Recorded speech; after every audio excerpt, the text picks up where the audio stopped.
momento, si hay exámenes programados para los días de clases, espero que no, para que podamos aprovechar el lunes y el miércoles. Y ya pues el día miércoles de la semana entrante, según tengo entendido, el miércoles 3, nos corresponde nuestro examen. Vamos a hablar. No, perdón que me interrumpa. No, para nada, dígame. Disculpe, fíjese que se le escucha como un poco bajo, lejos. Vamos a ver. ¿Escuchan ahí? ¿Escuchan ahí, jóvenes? No, licenciado, se sigue escuchando igual. Un momentito. Vamos a ver qué pasa aquí.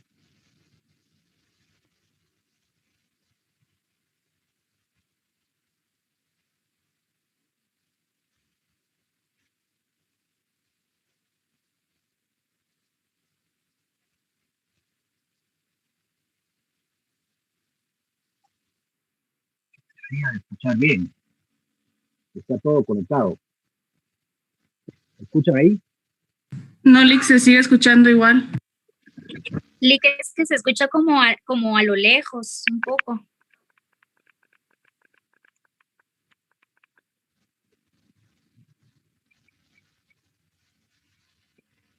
Está conectado completamente el micrófono, no habría razón para que no se oiga.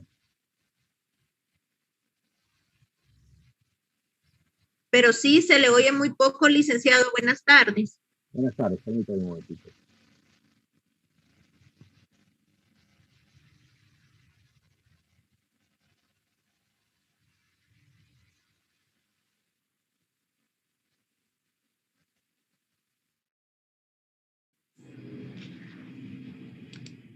¿Me escuchan ahí?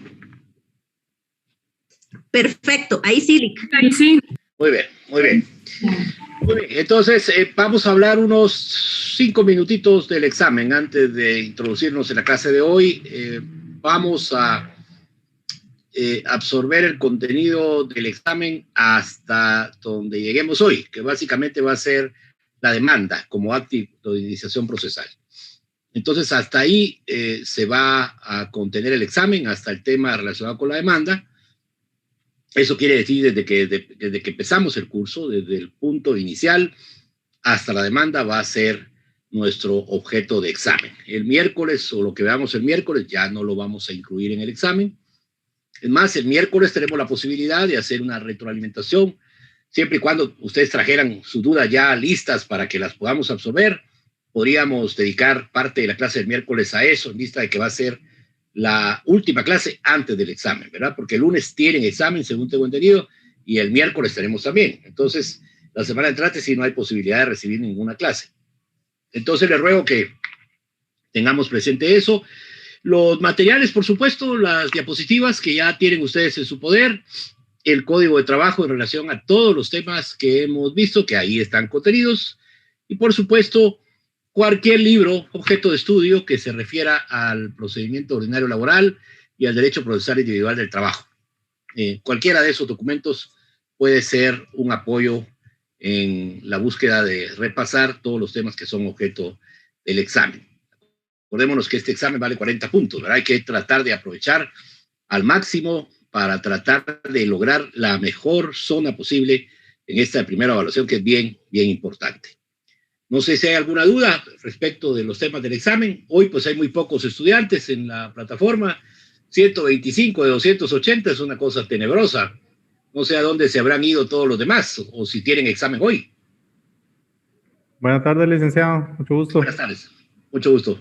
Solo confirmando, licenciado, este primer parcial va a costar, tiene una ponderación de 40 puntos. Yo recuerdo que el primer parcial es el que tiene 40, no sé si estoy confundido, pero recuerdo que era el que valía más. No, Lick, buenas tardes. Creo que es el de 30 puntos, el primer parcial, y el segundo el de 40. Bueno, pues entonces, indistintamente de eso, hay que aprovechar los dos primeros exámenes, que son los que suman 70, ¿verdad?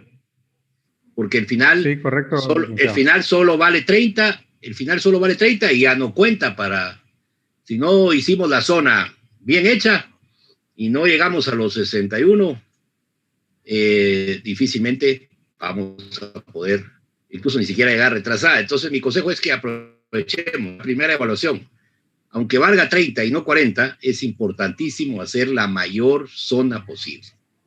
Para que en el de 40, entonces, si el de segundo es el de 40, para que en el de 40 tratemos de acercarnos a los 61, si no es que llegamos a los 61, ¿verdad? Y entonces eso no quiere decir que yo me despreocupe el final, pero ya tengo el final con mayor tranquilidad.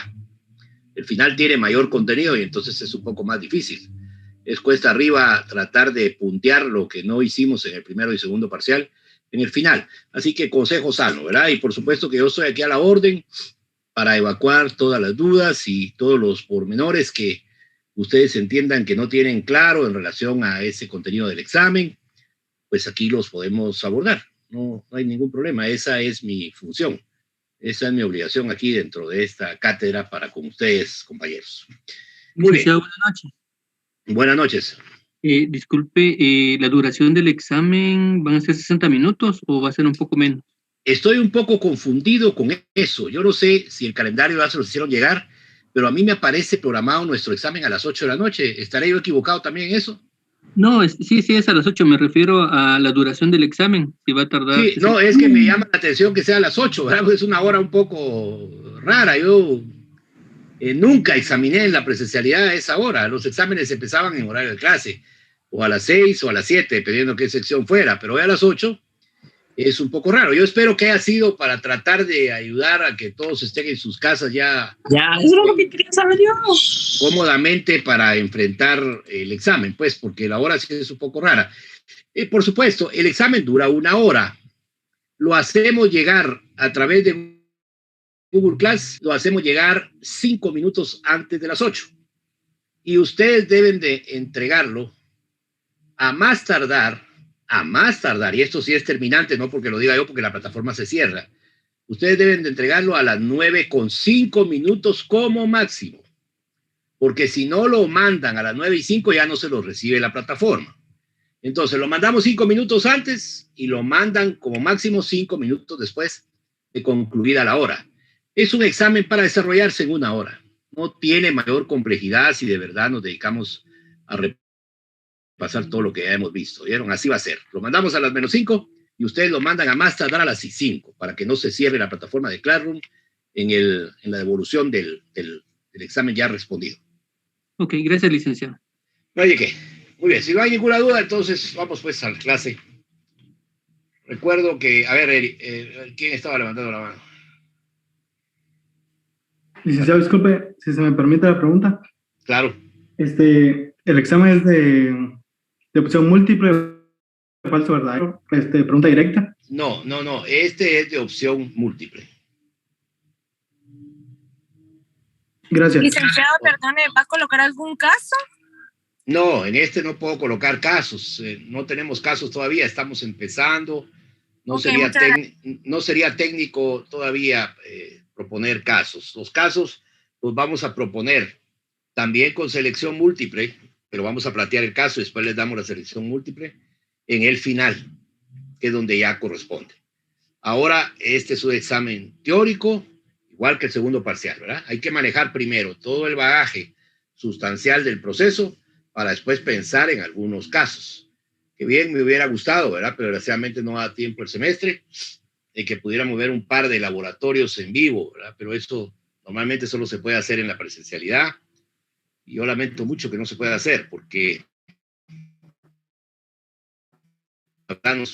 habría venido, pero vamos a hacer el mayor esfuerzo. Pero este va a ser un examen teórico. En este no hay casos todavía. Licenciado, disculpe, una última pregunta. Sí.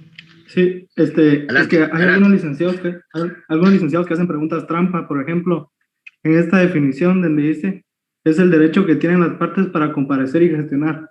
Sí, viene eso, pero omite una pregunta, omite, por ejemplo, gestionar. ¿Qué hago ahí? Que la pongo como eso no es, si falta una palabra. No, aquí no hacemos preguntas trampa. Si en algo he sido ético yo en toda mi vida es que mis exámenes son completamente transparentes, diáfanos. Yo evalúo para dar tiempo al estudiante y oportunidad al estudiante que responda a lo que aprendimos. Aquí no hago yo adivinanzas.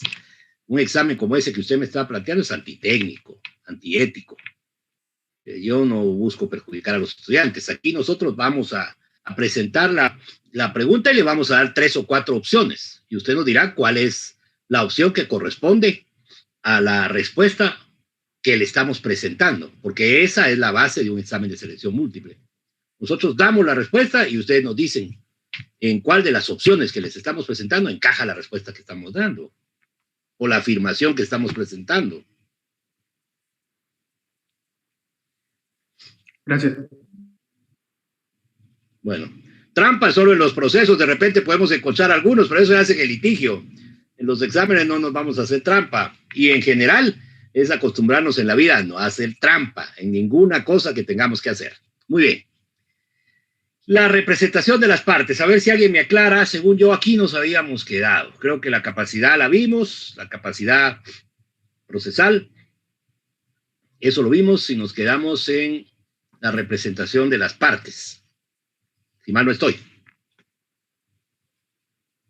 Diapositiva 55.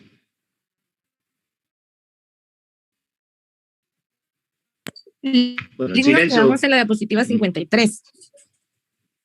Ah, muy bien, ok. Entonces vamos hasta atrás. Sí, cabal, lo que dice partes en el proceso, Lic.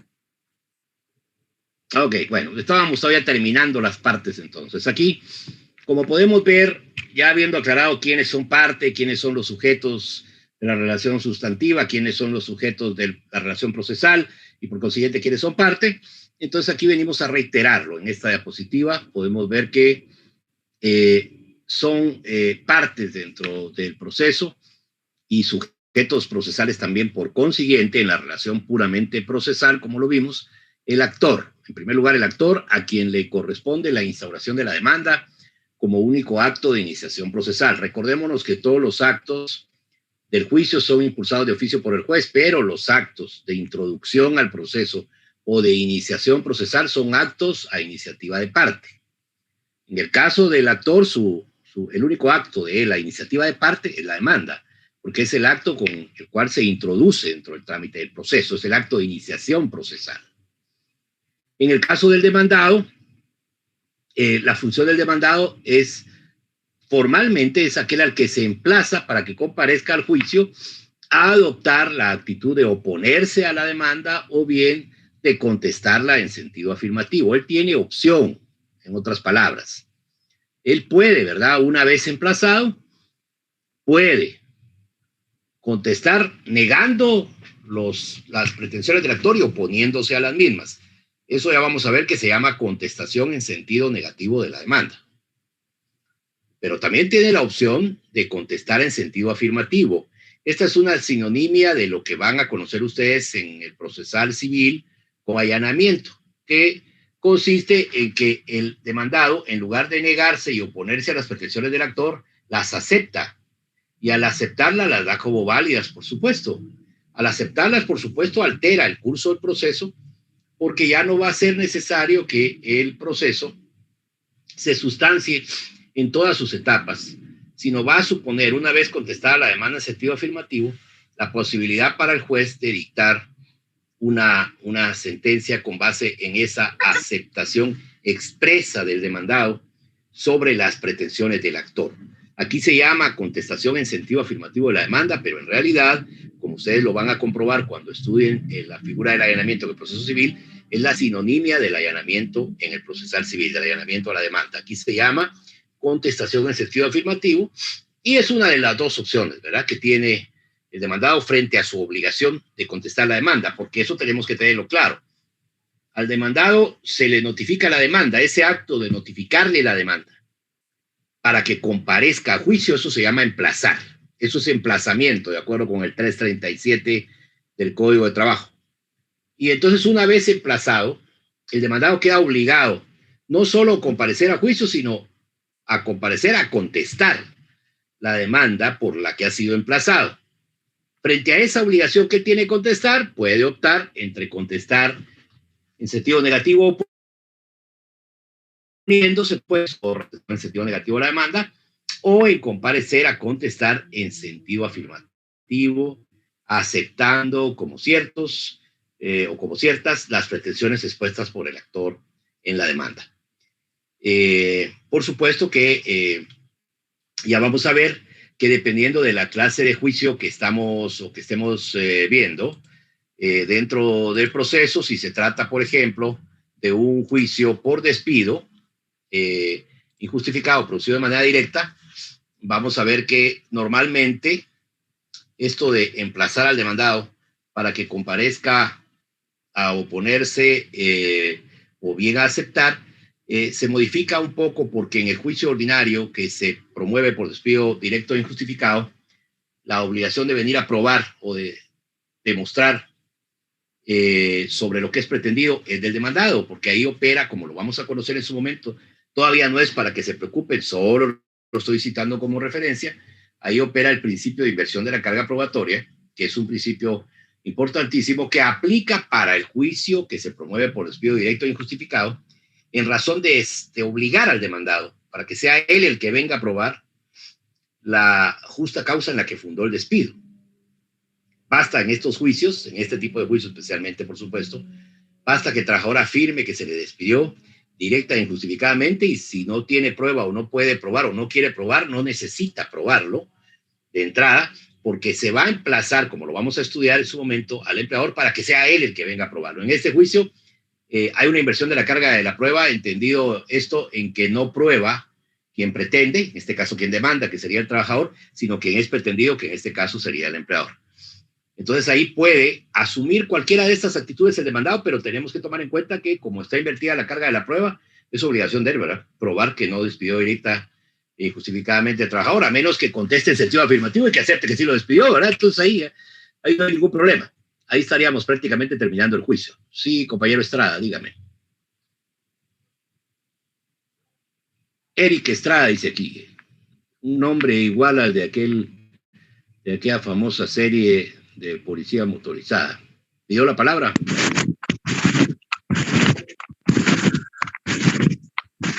No, solo oigo como que están pasando un borrador ahí.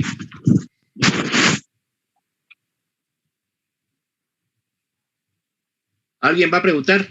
Porque aquí veo una mano levantada, o la levantó por error. Bueno. Entonces estamos claros en eso, ¿verdad? Y también es parte dentro del juicio ordinario, además del actor y el demandado, va a ser parte dentro del juicio ordinario la Inspección General de Trabajo en los juicios que exclusivamente están citados aquí en la diapositiva. El primero de ellos es el juicio en donde se discutan intereses de trabajadores menores de edad. ¿Qué menores de edad serían esos? Los que han cumplido 14 años para arriba y que tienen capacidad para contratar su trabajo y por consiguiente capacidad para ser parte dentro del juicio, como ya lo vamos a ver en las siguientes diapositivas, en otro tema de la capacidad procesal. Entonces, en todos esos juicios en donde trabajadores menores de edad que han cumplido los 14 años sean los que demanden y se discutan intereses de ellos dentro de esos procesos, la inspección debe ser parte. Porque se asume que la inspección va a comparecer en esos juicios para velar por la protección de los intereses de estos trabajadores menores. También en aquellos juicios en donde se discutan intereses de trabajadores despedidos injustificadamente, eso quiere decir que en todos los juicios por despido injustificado, la inspección debe ser parte, debe ser tenida como parte, y de hecho, aunque no lo pida la demanda, el tribunal de oficio debe tenerla como parte y notificarle la demanda. También en los juicios en donde se discutan intereses de trabajadores cuya relación de trabajo haya concluido sin que les pagaran las prestaciones laborales que les correspondían. ¿Qué quiere decir esto? Que en todos los juicios en donde se discuta pago de prestaciones retenidas, la Inspección General de Trabajo va a ser parte. Por ejemplo, yo renuncio, pero no me pagan mis prestaciones. O me despiden, pero solo me pagan mi indemnización por tiempo servido y no me pagan mis prestaciones. Entonces ahí hay un pago de prestaciones retenidas, porque no se pagaron. Estos juicios, entonces también es parte la Inspección General de Trabajo.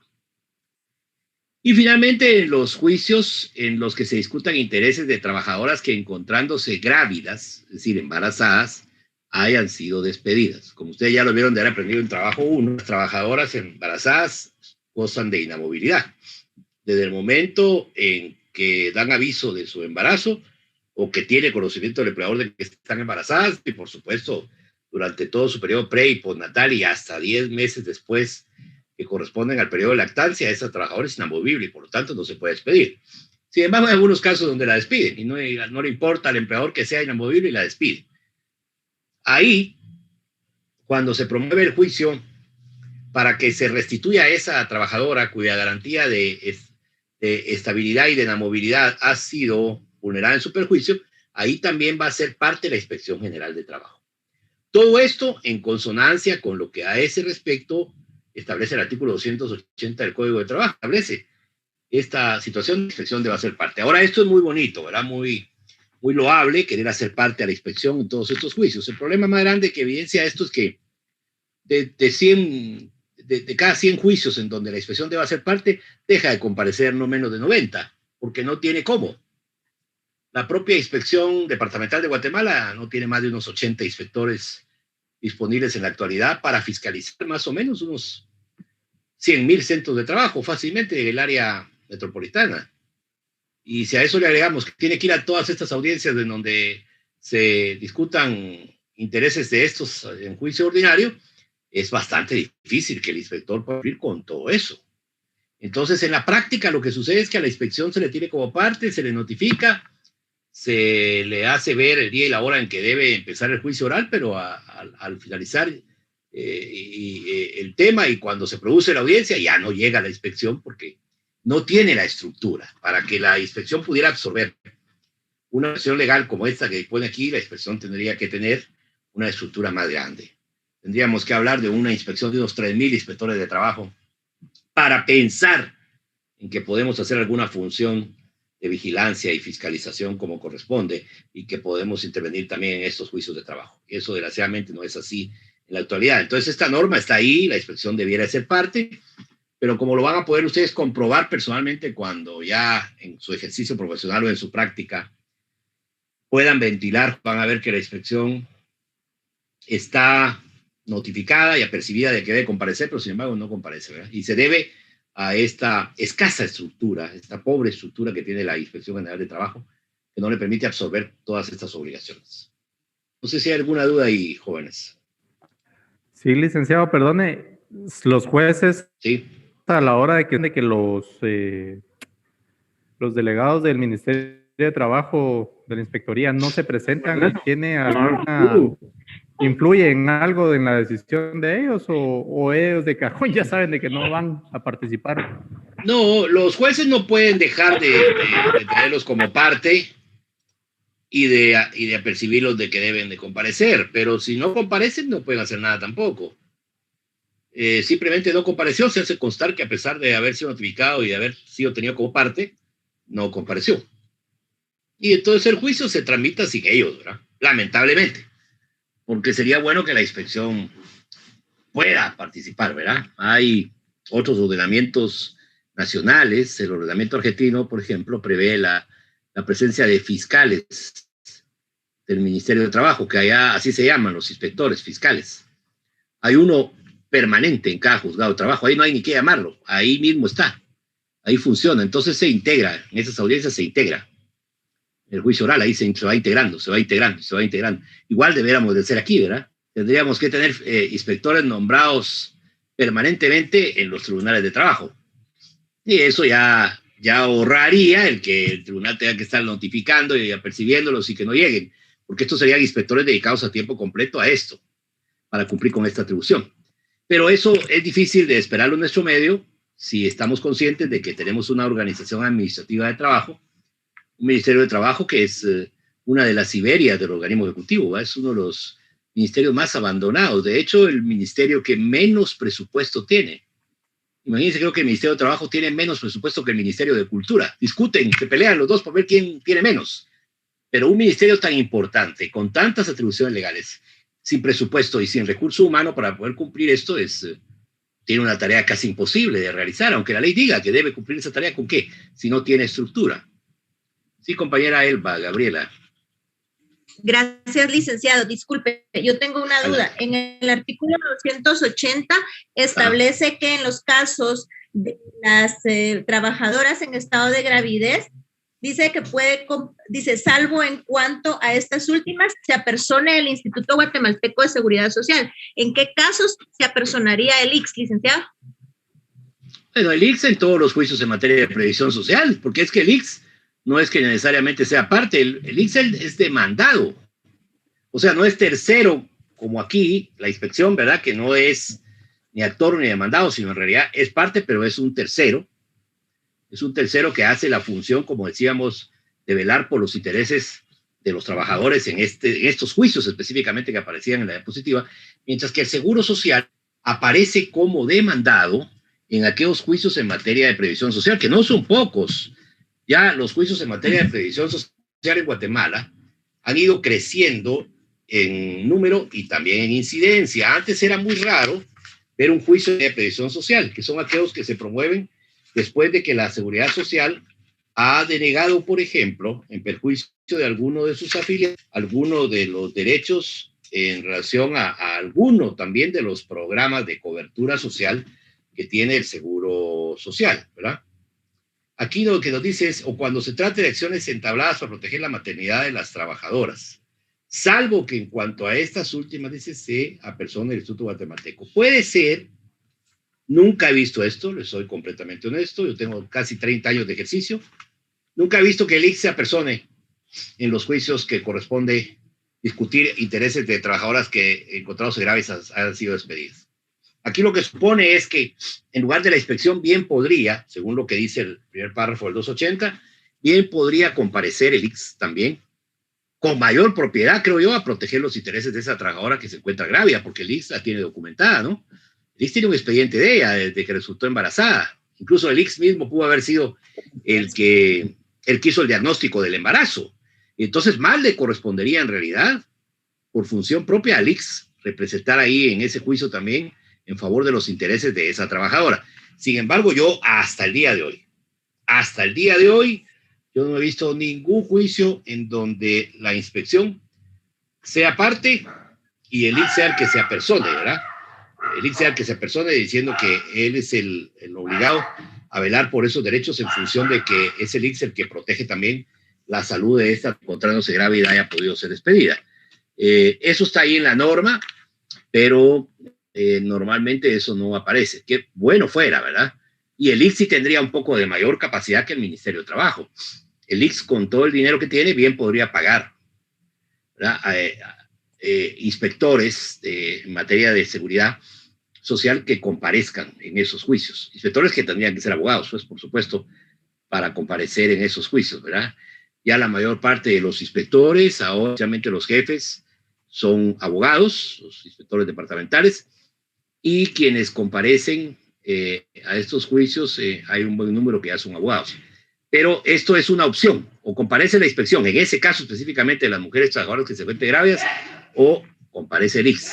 Que si es difícil que comparezca la inspección, es más difícil que comparezca el Seguro Social todavía. Muchas gracias, licenciado. ¿Alguna otra duda? No hay de qué.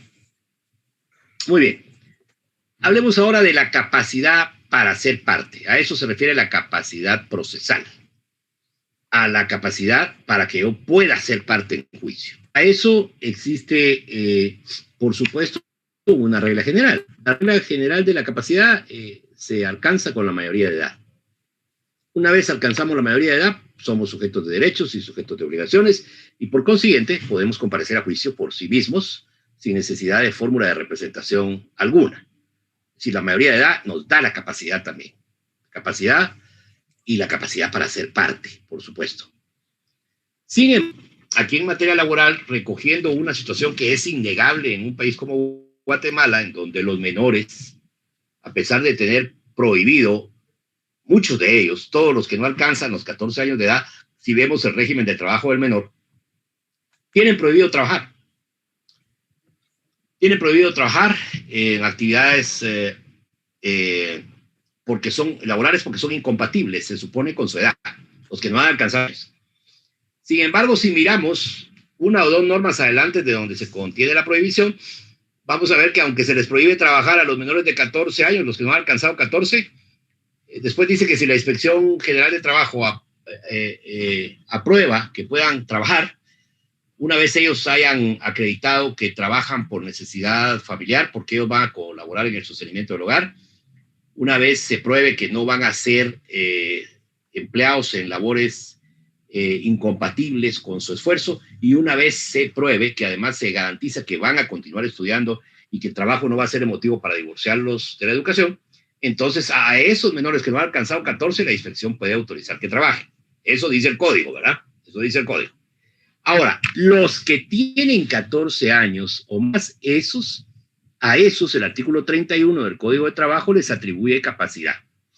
Capacidad para contratar por sí mismo su trabajo y capacidad, por consiguiente, para ser parte en juicios en donde se discutan incumplimiento de contratos en su perjuicio, por ejemplo, juicios por despido, juicios de prestaciones retenidas. Ahí van a poder ser ellos parte, porque el artículo 31 del Código de Trabajo les atribuye capacidad procesal a los que cumple 14 en adelante. La semana pasada, en la sección de la segunda hora, una estudiante me habló del convenio 138 de la OIT, que se refiere a la edad mínima para la admisión en el empleo. Ese convenio habla ya de los 15 años. Yo personalmente discutía con esta estudiante si la prohibición se debía elevar hasta los 15, y entonces esta excepción del 31 se modificaba implícitamente porque iba a regir la excepción para los que hayan alcanzado los 15 y no los 14. Y entonces eso suponía a la vez que la prohibición para que no trabajaran se ampliaba también hasta los 15, hasta antes de los 15, y ya no hasta antes de los 14. Pero mi discusión era en relación a que, como es un hecho grave y además tangible, innegable, que los menores trabajan en este país, trabajan desde los 5 años, ¿no? Entonces, ¿qué era más beneficioso? Si reconocer la posibilidad de que a los 14 ya pudieran contratar su trabajo y ser parte, o negar eso sabiendo que es una realidad y admitirlo a partir de los 15. ¿Por qué decía que, o por qué lanzaba la pregunta de qué era más beneficioso? Porque si hacemos valer lo que dice el convenio 138, entonces, de todas maneras van a seguir trabajando antes de los 14 o a los 14. Y esto supone que entonces en ese ínterin, entre los 14 y los 15, los desprotegemos. Porque de que se respete la prohibición, eso es más fácil lograr la paz en el Medio Oriente que se respete la prohibición aquí y que los menores no trabajen. Porque no solo depende de una vulneración por parte de los empleadores que les guste contratar menores para trabajo, sino depende de la necesidad de muchos de estos menores que, si no trabajan, no viven, no sobreviven. Entonces habría que valorar si vale la pena. O sea, ¿qué norma en este contexto que acabo de señalar resulta ser la más beneficiosa? Si la que asume que les atribuye capacidad a partir de que cumple 14, o si aplicando el convenio 138, la que atribuye capacidad a partir de los 15. ¿Cuál de las dos cosas sería más favorable, tomando en consideración que, como decíamos, empiezan a trabajar incluso sus menores que tienen prohibido, que son los que no han alcanzado los 14 años? Vayamos al campo, vayamos en la carretera a la costa sur, ahí por el Bravo, llegando por el Samalá antes de llegar a Mazatenango, y vamos a ver que hay muchísimos menores trabajando en actividades peligrosas, insalubres, como la pica de piedra en las piedrineras. Y ahí vemos menores de todas las edades. Entonces, el trabajo de los menores aquí es un fenómeno tangible, concreto, y hay que abordarlo. Prohibirlo es lo ideal, por supuesto, para que el menor pueda estudiar, para que el menor pueda ser tratado como un ser humano acorde con su edad. Pero mientras eso se logra, hay que protegerlo, porque está trabajando y está trabajando sin protección. ¿Y qué es peor? No solo que se viole la norma y que se le ponga a trabajar cuando debiera ser efectivamente prohibido, sino que además se le exponga, siendo menor de edad, a laborar en labores que son insalubres, incompatibles incluso con su desarrollo físico. Entonces, esa es la pregunta que nos tenemos que hacer. Porque, como bien lo dice la diapositiva, ¿verdad? Los que no hayan alcanzado los 14 años de edad tienen prohibido trabajar. Pero, si buscamos en el artículo de trabajo del menor, busquen el 148 para quienes tienen su código ahí a la mano, y vamos a poder comprobar lo que yo les estoy señalando aquí. En el 148 se encuentra la prohibición, ¿verdad? Para el trabajo de los menores, dice, en el literal E. En el literal, desde el literal C empezamos a ver las prohibiciones. desde el A en realidad, el trabajo en lugares insalubres y peligrosos para varones, mujeres y menores de edad, según la determinación que de unos y otros debe hacer el reglamento de la Inspección General de Trabajo. El C, el trabajo nocturno y la jornada extraordinaria de los menores de edad. O sea que en trabajo de jornada extraordinaria ningún menor puede trabajar. Ni los que no han alcanzado los 14, ni los que han superado los 14. El D, el trabajo diurno de los menores de edad en cantinas u otros establecimientos análogos en que se expiendan bebidas alcohólicas destinadas al consumo inmediato. Y E, el trabajo de los menores de 14 años. Los alcanzados los 14 años, está prohibido todo tipo de actividad, como lo podemos ver en el 148. Está prohibido emplearlos en cualquier cosa. Sin embargo, miremos el 150. La Inspección General de Trabajo puede extender en casos de excepción calificada autorizaciones escritas para permitir el trabajo ordinario de uno de los menores de 14 años, o en su caso para reducir total o parcialmente las rebajas de la jornada ordinaria de una que impone el artículo anterior. Con este objeto, dice, los interesados en que se extiendan los respectivos autorizaciones deben probar las tres cosas que decíamos: que el menor de edad va a trabajar en vías de aprendizaje o que tiene necesidad de cooperar con la economía familiar y el sostenimiento del hogar por extrema pobreza, que se trata de trabajadores de trabajos livianos, de duración e intensidad compatibles con la salud física, mental y moral del menor, y que en alguna forma se cumple con el requisito de garantizar su educación. Como ustedes ven, en el 148 está la prohibición y en el 150 ya dice que debe autorizar, aunque sea excepcionalmente, aunque diga la palabra excepcionalmente, de todas maneras se puede autorizar. Muchas de estas situaciones no pasan ni siquiera por la autorización. Al menor lo ponen a trabajar y se acabó. No importa si alcanzó los 14 o no ha cumplido los 14, el menor trabaja porque trabaja. Y muchas veces trabaja por una cuestión que imponen los propios padres. Suele mucho pasar en el trabajo del campo, ¿verdad? No sé si estamos claros. El trabajo del menor, de todas maneras, debería ser un tema que vieron en trabajo 1. Espero que lo hayan visto en los regímenes especiales. Muy bien, ahora veamos la representación de las partes y sus limitaciones en el Código de Trabajo. Estamos hablando de la representación en juicio, que se refiere a que las partes tienen el derecho de hacerse representar en juicio por no poder comparecer personalmente o por no desear hacerlo personalmente. Tienen el derecho, en otras palabras, de dispensar un mandatario judicial con representación que pueda comparecer por ellos al juicio. Porque esa acción de la representación, delegar en otra persona que represento, tiene sus limitaciones, ¿verdad? Yo no puedo delegar a cualquiera. Esto no es abierto de que yo le diga que me dé la gana. No, la representación tiene sus límites y solo pueden ser representantes o mandatarios judiciales dentro del juicio ordinario los que dice la ley, ninguno más, porque si no se distorsionaría la figura de la representación en juicio. Entonces, en primer lugar, ¿quiénes pueden ser representantes de juicio? Los abogados en ejercicio. Esos primeros realmente legitimados para comparecer a juicio, asesores, como vamos a comparecer nosotros, sino también ¿Qué parte no entendés que te digo que te iba a avisar? En función de representar en juicio a una de las partes, ¿verdad? Mediante la figura del mandatario judicial con representación. Pero lo de los abogados es normal. Después vienen los parientes de las partes dentro de los grados de ley. Yo puedo nombrar como mi representante de juicio, como mi mandatario, a uno de mis parientes dentro de los grados de ley. Cuarto, de consanguinidad, y segundo, de afinidad. Hasta ahí. Dentro de los grados de ley yo puedo nombrar a uno de mis parientes para que me represente en juicio. En el tercer caso, tenemos a los dirigentes sindicales cuando se trate de representar en juicio a los miembros de base de sus organizaciones. Por ejemplo, yo soy secretario general de un sindicato y uno de los afiliados a mi organización me pide que lo represente en juicio. Entonces yo estoy legitimado también por la norma 323 del Código de Trabajo para representar en juicio a ese afiliado y a todos los que me pidan de mi sindicato afiliados. Por eso dice miembros de base, se refiere a los afiliados a mi gremio, al sindicato, a uno de ellos en juicio, porque la ley me ha dado la legitimación para hacerlo. Así está regulado en el 323. Y después vienen los casos ya más especiales, como por ejemplo de la representación judicial de las personas jurídicas. Ahí, en ese caso, hay que poner mucha atención. Las personas jurídicas, que normalmente son personas jurídicas mercantiles, sociedades accionadas, tienen normalmente un representante legal nato.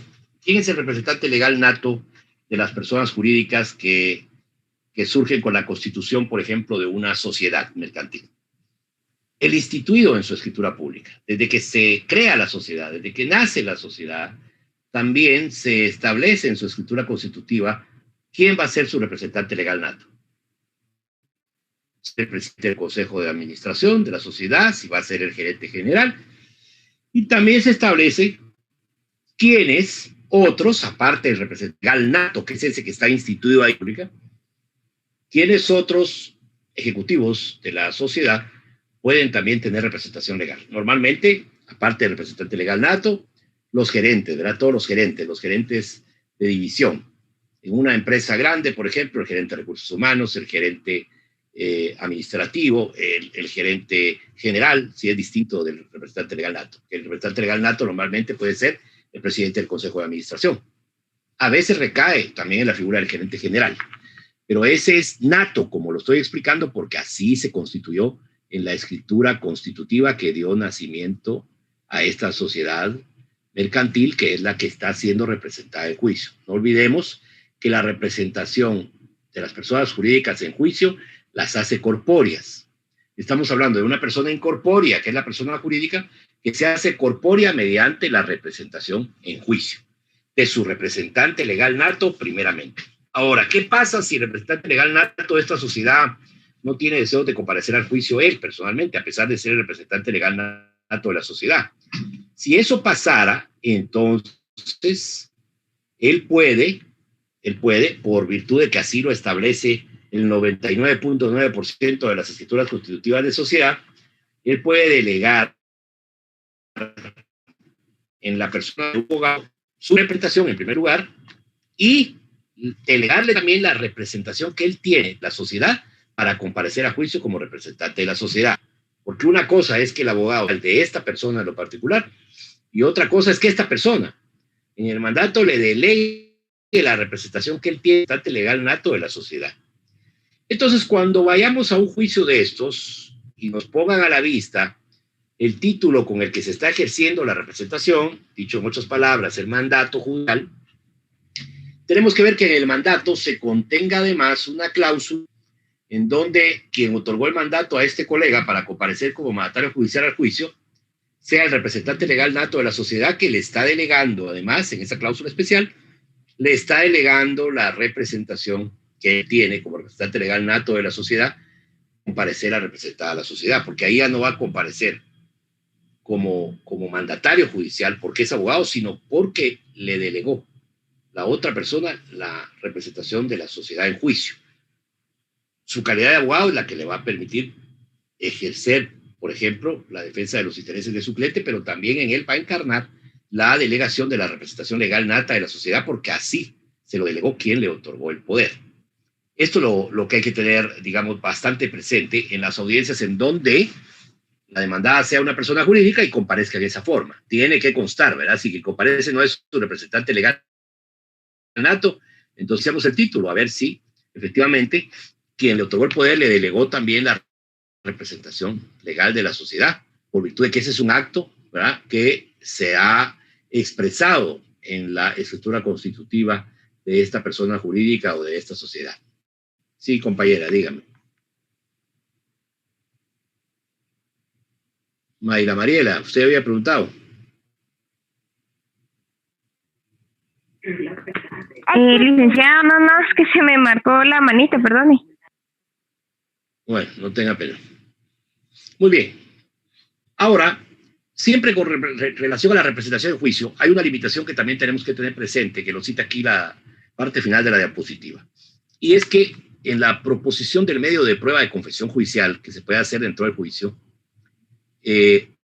siempre, cuando propongamos, si estamos del lado del actor, por ejemplo, y vamos a proponer un medio de prueba de confesión judicial para que lo preste el demandado, propongamos siempre, si se trata de persona física, por supuesto, propongamos que se preste en forma personal y no por medio de apoderado o por medio de mandatario, porque eso va a obligar a que se presente el demandado, y a que no pueda delegar en la persona de un mandatario para que comparezca a prestar confesión judicial por él, ¿verdad?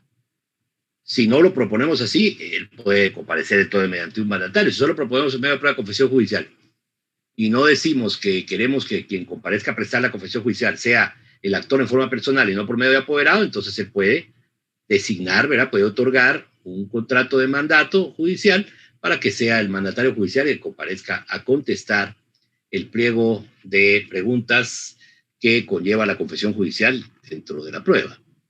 Pero si lo propusimos, no va a poder. Y si es persona jurídica, obviamente, ¿verdad? Cuando proponemos que la persona jurídica que está demandada dentro del juicio preste confesión judicial, lo hacemos ver, ¿verdad? Quien deberá comparecer a través de su representante legal nato, instituido en su respectiva escritura de constitución. Y entonces ahí ya sabemos que solo puede comparecer, ¿verdad?, el representante instituido para eso. O bien un mandatario al que le hayan delegado, como ya lo expliqué 10 minutos atrás, al que le hayan delegado la representación de esta persona jurídica en juicio. No sé si estamos claros. El 323 basta aquí para terminar de entender esto, por si no hubiera quedado claro algún detalle. Si no me lo preguntan ahora, podrán leerlo y creo que con eso será suficiente, pero si no, aquí estoy a la orden, cualquier duda. Aquí esta diapositiva aclara un poco más lo que acabamos de explicar, ¿verdad? Representación legal de las personas jurídicas, dice que era lo que estaba tratando de abordar hace unos momentos. En primer lugar, los representantes legales natos, instituidos de estructura pública. Quiere decir nato, jóvenes, que nació junto con la constitución de la sociedad y que por consiguiente se instituyó en el mismo instrumento en donde se documenta el nacimiento de la sociedad, que es la escritura de constitución de sociedad. Ahí mismo nace la figura de ese representante legal, porque de ahí se deja instituido quién va a ser el representante legal nato de la sociedad. Y después, por supuesto, lo que ya explicábamos también, relacionado con la expensa de mandatarios judiciales, que tengan la calidad de abogados, por supuesto, ¿verdad?, y de cuya representación exista la facultad para delegar la representación de la persona jurídica en la escritura de constitución o en los estatutos sociales. ¿Por qué solo los mandatarios judiciales pueden ser mandatarios en el caso de las personas jurídicas? Porque las personas jurídicas no tienen parientes, ¿verdad?, obviamente, ni tampoco se pueden hacer representar por dirigentes sindicales. Entonces, en el caso de las personas jurídicas, para comparecer a juicio representados, solo disponen de la figura del representante legal nato, que ya explicamos, o bien de la expensa de un mandato judicial con representación a favor de un abogado, ¿verdad?, que la represente en juicio como mandatario judicial, pero que además tenga delegada la posibilidad de representar a la sociedad, porque quien le otorgó el poder haya tenido la representación sociedad y se lo delegó a él nada más para efectos de este juicio, ¿verdad? Porque él, representante legal nato, no quiere comparecer, entonces se lo delega en la persona del mandatario. ¿Habrá alguna duda?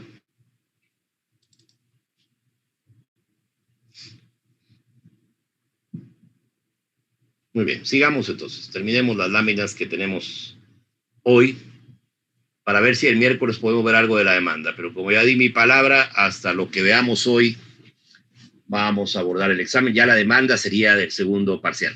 Si la vemos ya el miércoles, ya eso sería el segundo parcial. Bien, ahora la asesoría procesal en juicio, que este es un tema que los involucra a ustedes como estudiantes de Derecho.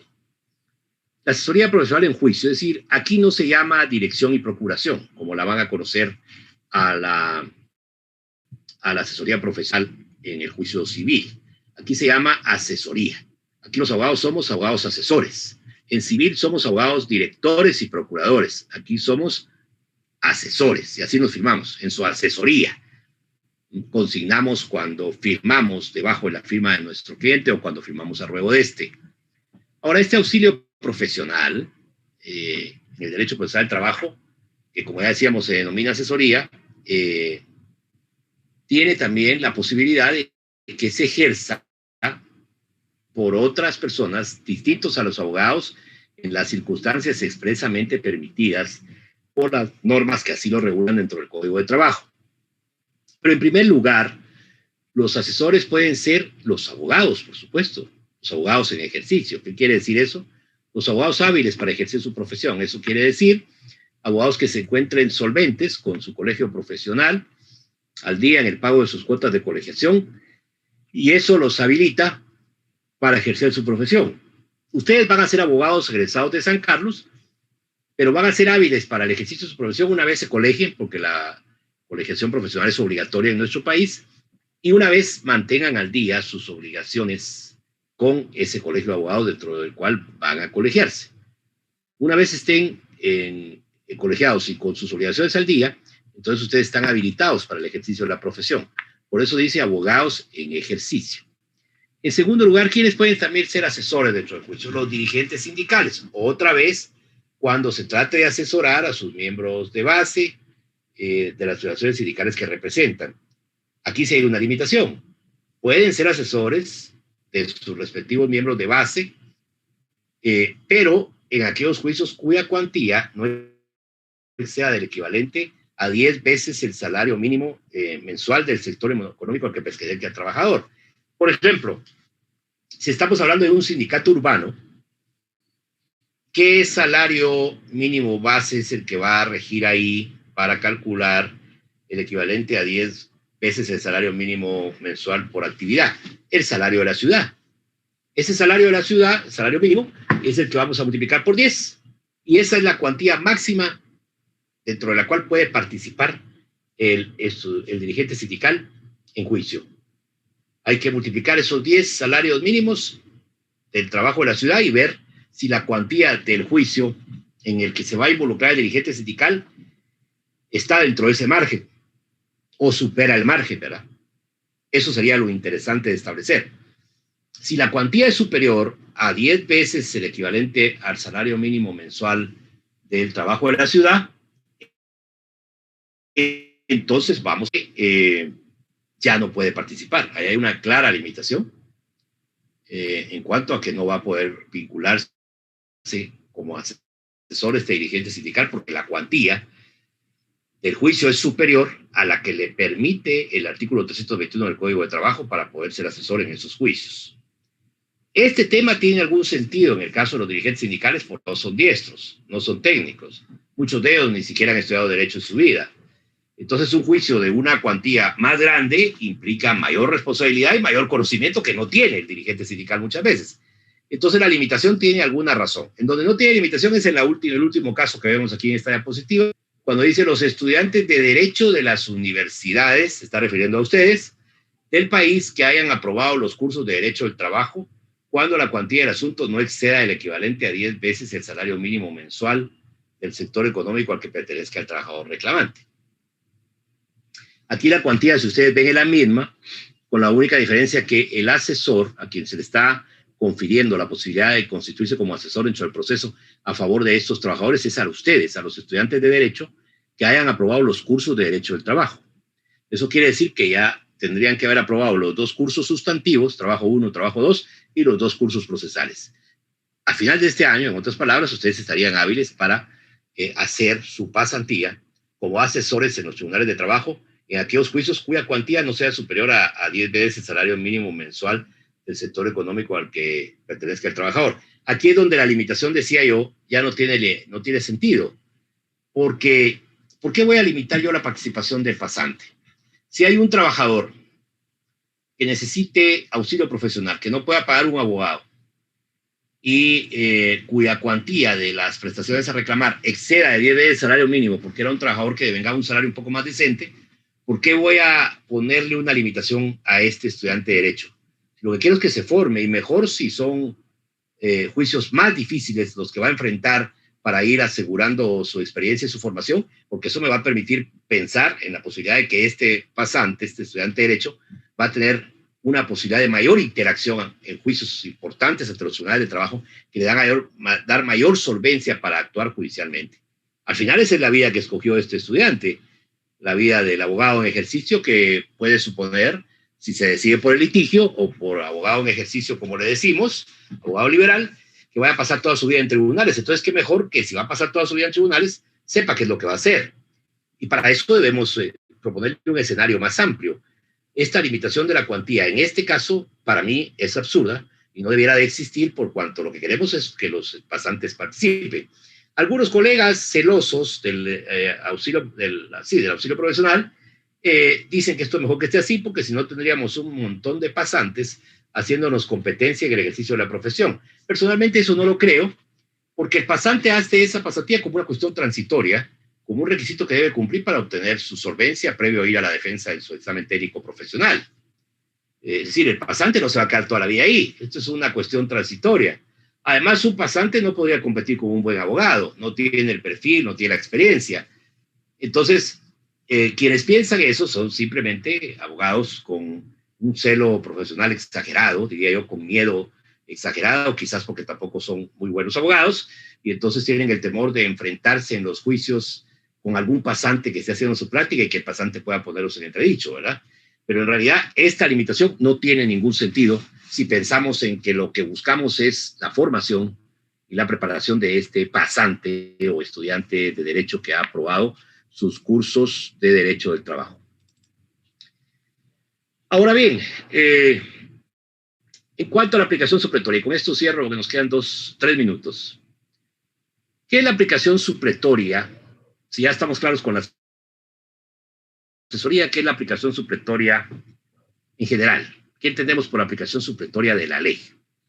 Aquí, en el juicio ordinario en particular, vamos a ver que hay aplicación supletoria inicialmente y preferentemente casi siempre del derecho común, es decir, del derecho procesal civil. Esa va a ser la aplicación supletoria más recurrente que vamos a ver aquí. Aquí la diapositiva nos identifica con toda claridad esto y nos dice que por supletoriedad de la ley se entiende la aplicación que se hace de otras leyes en materia distinta a la que regula, por motivo de que no se contempla, esto es importante, de que no se contempla en estas últimas los institutos o disposiciones que permitan completar el objeto de la ley. ¿Qué quiere decir esto? Que la disposición supletoria va a caber solo cuando dentro del ámbito de la ley en donde se quiere hacer la aplicación supletoria de la otra materia, no exista contemplada o regulada la institución procesal o las disposiciones que normen el trámite del proceso. Solo en esos casos. Solo en esos casos vamos a poder hablar de supletoriedad. Porque si aquí en nuestra legislación laboral ya tenemos previstos esos institutos y queremos de todas maneras traernos para aplicar supletoriamente los de procesal civil, ahí no cabe ya la aplicación supletoria. Porque el Código de Trabajo tiene regulado el mismo instituto o el mismo tratamiento normativo que pretendemos hacer con la supletoriedad. Entonces no cabe la supletoriedad. Ya tenemos normas especiales, que en este caso serían las del Código de Trabajo, con las cuales podemos solventar el trámite de litigio. Pero ahora bien, esa aplicación supletoria tiene una limitación. No solo esto, de que para aplicar supletoriamente la ley no debe de existir en el ordenamiento en donde se quiera hacer la aplicación supletoria disposiciones propias que regulen esa misma materia.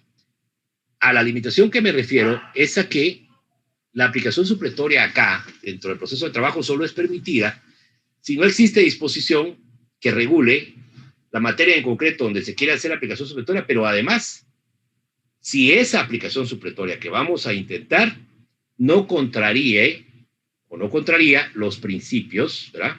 Los principios, como bien lo dice la segunda parte de la diapositiva, no contraría el texto, los principios procesales propios y exclusivos del derecho procesal del trabajo.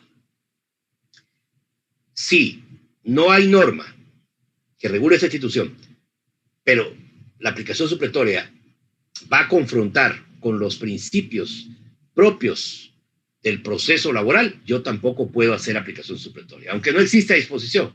No puedo traer una aplicación supletoria acá que confronte con los principios exclusivos del proceso laboral, porque eso está claramente prohibido en la ley, está limitado en la ley.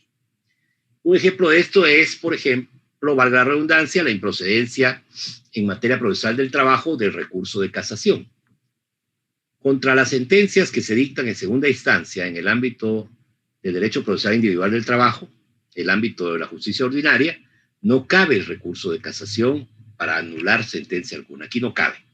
Y no cabe con buen criterio, por esto mismo. Porque el recurso de casación es súper técnico, súper rigorista, y por consiguiente, si analizamos la estructura del recurso de casación, contraría prácticamente la mayoría de los principios que ilustran el proceso en el ámbito del derecho procesal del trabajo, con lo cual aquí su aplicación sería imposible, porque sería como rigorizar el proceso y convertirlo en rogado, además, para solo poner dos ejemplos de dos principios que la casación contraría abiertamente. Entonces ahí, en ese caso, no existe dentro del Código de Trabajo norma que prevea la casación. Entonces alguien con ese pretexto podría decir, como no está previsto la casación acá, traigámonos la aplicación supletoria de la casación del proceso civil y apliquémosla acá. No. No se puede. Aquí no está prevista la casación simplemente porque no cabe. Sería contrariar todo el ordenamiento legal laboral. Entonces no cabe.